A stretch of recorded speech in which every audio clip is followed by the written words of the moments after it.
जय श्री कृष्णा। रितु भक्ति चैनल में आपका स्वागत है। कृपया सब्सक्राइब करें और बेल आइकन दबाना ना भूलें। जय श्री कृष्णा दोस्तों, राधे राधे। आज मैं आपको गरुड़ महापुराण का आचार कांड शुरू करने जा रही हूँ। भगवान विष्णु की महिमा तथा उनके अवतारों का वर्णन। नारायणं नमस्कृतं नरं चैव नरोत्तम देवी सरस्वतं व्यासं ततो जयमुदीरयेत्।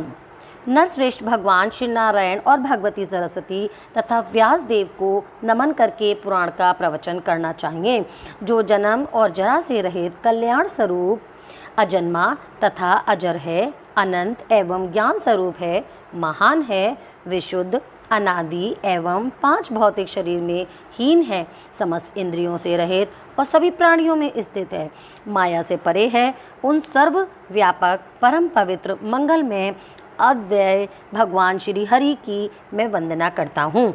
मैं मन, वाणी और कर्म से विष्णु, शिव, ब्रह्मा, गणेश तथा देवी सरस्वती को सर्वदा नमस्कार करता हूँ। एक बार सर्वशास्त्र पारंगत, पुराण विद्या कुशल, शांत चित्त महात्मा सूत जी तीर्थ यात्रा के प्रसंग में नैमिषारण्य आए और एक पवित्र आसन पर स्थित होकर भगवान विष्णु का ध्यान करने लगे। ऐसे उन क्रांतदर्शी तस्वीर का दर्शन करके नैमिषारण्यवासी शौनक आदि मुनियों ने उनकी पूजा की और स्तुति करते हुए उनसे ये निवेदन किया। ऋषियों ने कहा, हे सूत जी, आप तो सब कुछ जानते हैं, इसलिए हम सब आपसे पूछते हैं कि देवताओं में सर्वश्रेष्ठ देव कौन है, ईश्वर कौन है और कौन पूज्य है, ध्यान करने के योग्य कौन है, इस जगत के स्पष्टा, पालनकर्ता और संघर्ता कौन है, किनके द्वारा ये धर्म परिवर्तित हो रहा है और दुष्टों के विनाशक कौन है, उन देवता कैसा का स्वरूप है, किस प्रकार इस संपूर्ण जगत की सृष्टि हुई है, किन व्रतों का पालन करने से वे देव संतुष्ट होते हैं, किस योग के द्वारा उनको प्राप्त किया जा सकता है, उनके कितने अवतार हैं, उनकी वंश परंपरा कैसी है, वर्ण आश्रम आदि धर्मों के प्रवर्तक एवं रक्षक कौन हैं। हे महात्मा सूत जी, इन सब को और अन्य विषयों को हमें बतलाएं तथा भगवान नारायण की सभी उत्तम कथाओं का वर्णन कीजिए। सूत जी बोले, हे ऋषियों, मैं उस गरुड़ महापुराण का वर्णन करता हूँ जो सारभूत है और भगवान विष्णु की कथाओं से परिपूर्ण है। प्राचीन काल में इस पुराण को श्री गरुड़ जी ने कश्यप ऋषि को सुनाया था और मैंने इसे व्यास जी से सुना था। हे ऋषियों, भगवान नारायण ही सब देवों में श्रेष्ठ देव हैं, वे ही परमात्मा एवं परम ब्रह्म हैं। उन्हीं से इस जगत की उत्पत्ति, स्थिति और संहार की क्रियाएं होती हैं। वे जरा मरण से रहित हैं। वे भगवान वासुदेव अजन्मा होते हुए भी जगत की रक्षा के लिए संत कुमार आदि अनेक रूपों में अवतार ग्रहण करते हैं। हे ब्राह्मण, उन भगवान श्री हरि ने सर्वप्रथम कौमार सर्ग में अवतार धारण करके कठोर तथा अखंड ब्रह्मचर्य व्रत का पालन किया। दूसरे अवतार में उन्हीं यज्ञेश्वर श्री हरि ने जगत की स्थिति के लिए रसातल में ले जाई गई पृथ्वी का उद्धार करते हुए वारा शरीर का धारण किया। तीसरे ऋषि सर्ग में देवर्षि नारद के रूप में अवतरित होकर उन्होंने नारद 5 रात्र का विस्तार किया, जिससे निष्काम कर्म का परिवर्तन हुआ। चौथे नर नारायण अवतार में भगवान श्री हरि ने धर्म की रक्षा के लिए कठोर तपस्या की और वे देवताओं तथा असुरों द्वारा पूजित हुए। 5वें अवतार में भगवान श्री हरि कपिल नाम से अवतरित हुए, जो सिद्धों में श्रेष्ठ हैं और जिन्होंने काल के प्रभाव से लुप्त हो गए सांख्य शास्त्र की शिक्षा दी। 6ठे अवतार में भगवान नारायण ने महर्षि अत्रि की पत्नी अनसुईया के गर्भ से दत्तात्रेय के रूप में अवतरणीय होकर राजा अलर्क और प्रहलाद आदि को आन्वीक्षिका विद्या का उपदेश दिया। 7वें अवतार में श्री नारायण ने इंद्र आदि देवगणों के साथ यज्ञ का अनुष्ठान किया और इसी सवाय अभुव मनन्वंतर में वे आकुति के गर्भ से रुचि प्रजापति के पुत्र रूप में यज्ञदेव नाम से अवतीर्ण हुए। 8वें अवतार में वे ही भगवान विष्णु नाभि एवं मेरु देवी के पुत्र रूप में ऋषभदेव नाम से प्रादुर्भूत हुए। इस अवतार में इन्होंने नारियों के उस आदर्श मार्ग का निर्देशन किया जो सभी आश्रमों द्वारा नमस्कृत है।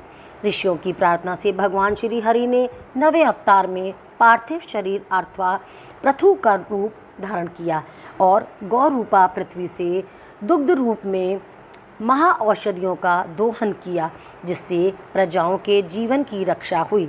10वें अवतार में मत्स्य अवतार ग्रहण कर उन्होंने चाक्षुष मनन के बाद आने वाले प्रलय काल में वैवस्वत मनु को पृथ्वी रूपी नौका में बिठाकर सुरक्षा प्रदान की। 11वें अवतार में देवों और दानवों ने समुद्र मंथन किया, तो उस समय भगवान नारायण ने कूर्म रूप ग्रहण करके मंदराचल पर्वत को अपनी पीठ पर धारण किया। उन्होंने 12वें अवतार में धन्वंतरी तथा 13वें अवतार में मोहिनी का रूप ग्रहण किया और इसी स्त्री रूप में उन्होंने दैत्यों को मुग्ध करते हुए देवताओं को अमृतपान कराया।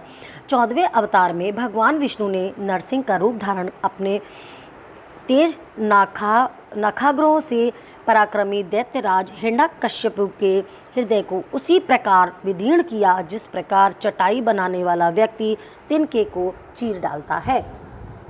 15वें अवतार में वामन रूप धारण करके वे राजा बलि के यज्ञ में गए और देवों को तीनों लोक प्रदान करने की इच्छा से उनसे 3 पग भूमि की याचना की। 16वें अवतार में ब्राह्मण द्रोही क्षत्रियों के अत्याचारों को देखकर उनको क्रोध आ गया और उसी भावावेश में उन्होंने 21वीं बार पृथ्वी को क्षत्रियों से रहित कर दिया। तदंतर 17वें अवतार में ये पराशर द्वारा सत्यवती से अवतरित हुए और मनुष्यों की अल्पज्ञता को जानकर इन्होंने वेद रूपी वृक्ष को अनेक शाखाओं में विभक्त किया। श्री हरि ने देवताओं के कार्यों में करने वाली इच्छा से राजा के रूप में श्री राम नाम से 18वां अवतार लेकर समुद्र बंधन आदि अनेक पराक्रमपूर्ण कार्य किए। 19वें तथा 20वें अवतार में श्री हरि ने वंशी वंश में कृष्ण एवं बलराम का रूप धारण करके पृथ्वी के भार का हरण किया। 21वें अवतार में भगवान कलयुग की संधि के अंत में देवद्रोहियों को मोहित करने के लिए कीटक देश में जिन पुत्र बुद्ध के नाम से अवतीर्ण होंगे और इसके पश्चात कलयुग की 8वीं संध्या में अधिकांश राजवर्ग के समाप्त होने पर वे ही श्री हरि विष्णु यशा नामक ब्राह्मण के घर में कल्कि नाम से अवतार ग्रहण करेंगे। हे द्विजो, मैंने यहाँ पर भगवान नारायण के कुछ ही अवतारों की कथा का वर्णन किया है। सत्य तो ये है कि सत्व गुण के अधिष्ठान भगवान श्री विष्णु के असंख्य अवतार हैं। मनु, वेदता तथा सृष्टि प्रवर्तक सभी ऋषि उन्हीं विष्णु की विभूतियाँ कही गई हैं। उन्हीं मनु आदि श्रेष्ठ ऋषियों से इस जगत की सृष्टि आदि होती है, इसलिए व्रत आदि के द्वारा इनकी पूजा करनी चाहिए। प्राचीन काल में भगवान वेद व्यास जी ने इसी गरुड़ महापुराण को मुझे सुनाया था। जय श्री कृष्ण दोस्तों, राधे राधे। वीडियो देखने के लिए आपका बहुत बहुत धन्यवाद। यहाँ दिख रहे 2 वीडियो पर दबाकर आप और भी मेरे वीडियो देख सकते हैं। जय श्री कृष्ण, राधे राधे।